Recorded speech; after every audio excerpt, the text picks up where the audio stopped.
étudiants de l'ICAR m'ont invité à cette masterclass. Alors, je leur ai d'abord demandé pourquoi ils voulaient que je leur parle à la fois de mon expérience, peut-être de quelqu'un qui a vécu sur les 5 continents, et puis aujourd'hui quelqu'un qui dirige une grande école. Rencontrer des étudiants, pour moi, c'est naturel.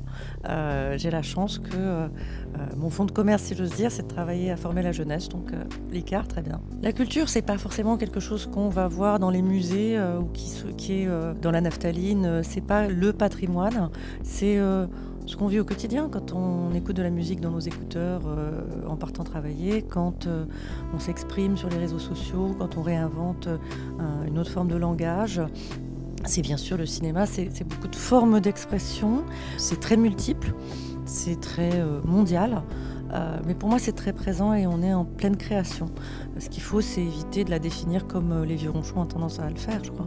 C'est toujours difficile de donner des conseils aux étudiants, d'abord parce qu'on se sent vieillir en faisant ça, et puis parce que l'idée c'est que chacun trouve son chemin, chacun invente sa voie dans un moment où tous les métiers changent, où les anciens n'ont pas forcément à se donner en modèle aux plus jeunes.